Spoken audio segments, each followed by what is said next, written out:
کسی حد تک مٹایا جائے. یہ ٹامس مکولی نے فیمسلی کہا تھا, we must at present do our best to form a class who may be interpreters between us and the millions whom we govern, a class of persons Indian in blood and color but English in taste, in opinions, in morals and in intellect. تو یہ ایک project, cultural project definitely ایک تھا, right, کہ ہم جو ہیں وہ ایک طرح سا کا نظام جو ہے وہ انٹلیکچوئل اور کلچرل نظام جو ہے وہ پیدا کریں گے.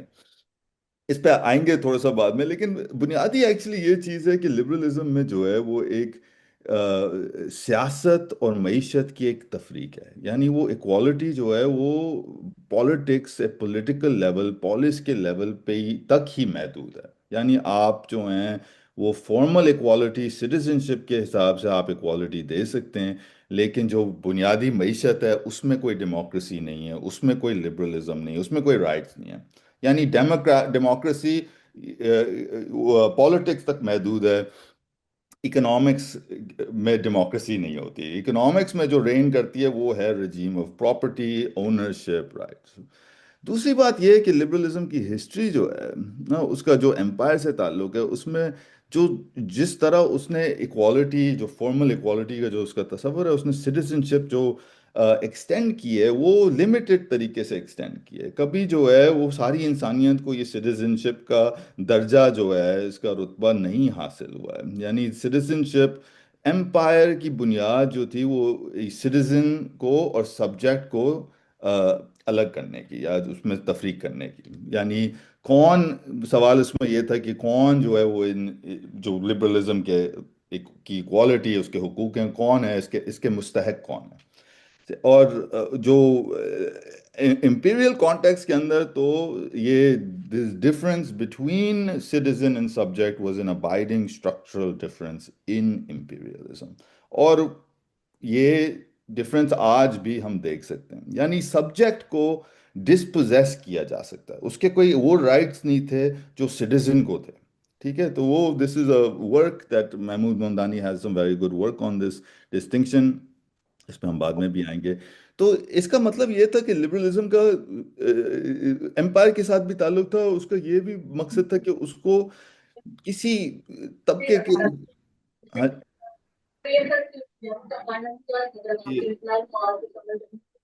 تو اس میں اس میں یہ تھا کہ جو جو سبجیکٹ ہے, ٹھیک ہے, یعنی جس کو حق جو ہیں وہ میسر ہیں, وہ حق جو جس کے پاس ہیں وہ کچھ لوگوں کو یا زیادہ تر دنیا کے لوگوں کو اس کے دائرے سے, اس سٹیزن شپ کے دائرے سے خارج کیا گیا تھا. ٹھیک ہے, یعنی آپ ان کو جو ہے اس سٹیزن شپ کا جو رتبہ ہے اس سے بہت سارے لوگوں کو, تو اس کو کرنے کے لیے ایک ذرا ایک ہمیشہ سے کلچر رہا ہے ڈی ہیومنائزیشن اور ریشلائزیشن کا کلچر. ٹھیک ہے, تو I want to talk about all of these things, but I want to talk about them in the context of US history and imperial history. تو میں ایک براڈ آپ کو ذرا اوور ویو دینا چاہوں گا اس ہسٹری کا. تو سب سے پہلے تو یہ سمجھنا ہوگا کہ جو مطلب لبرلزم, ایک father of liberalism John Locke کو کہا جاتا ہے, انگلش فلاسفر تھے, اور خاص ان کا جو فلسفہ ہے وہ اس کتاب میں ٹو ٹریٹیز آف گورنمنٹ میں آتا ہے. And in that John Locke is very interested in the question of the philosophical basis of property. تو وہ کہتے ہیں کہ بھائی یہ دنیا جو ہے وہ اللہ کی ملکیت ہے, اللہ نے جو ہے ساری انسانیت کو یہ دنیا دی ہے, تو what is the basis on which one can claim property rights? How can one claim that something is mine rather than yours? ٹھیک ہے, اینڈ وہ کہتے ہیں کہ بھائی فرق ایکچولی یہ ہے, مطلب پراپرٹی تب بنتی ہے جب انسان جو ہے وہ اپنی مشقت, اپنی لیبر جو ہے وہ کسی چیز کے اندر مکس کرتا ہے. یعنی کوئی سیب ہوتا ہے, وہ درخت پہ ہوتا ہے, وہ تو کسی بھی انسان کا ہو سکتا ہے, لیکن میں جب اس سیب کو پک کرتا ہوں تو پھر وہ میں نے اپنی لیبر جو ہے اس میں ڈال دی ہے, تو وہ میرا ہو جاتا ہے. ٹھیک ہے, وہ میری پراپرٹی بن جاتا ہے. تو پھر وہ کہتے ہیں, یہ بات یہ دوسرے کوٹ میں آتی ہے, دس مائی گراس مائی ہارس, بٹ یہ صرف یہ نہیں ہے کہ میرے کام سے, یہ سرمایہ دارانہ نظام کی بنیاد ہے, صرف یہ نہیں کہ میرے کام سے, لیکن جو grass, he says thus the grass my horse has bit The turfs my servant has cut, and the ore I have diggeth in any place where I have a right to them in common with others become my property.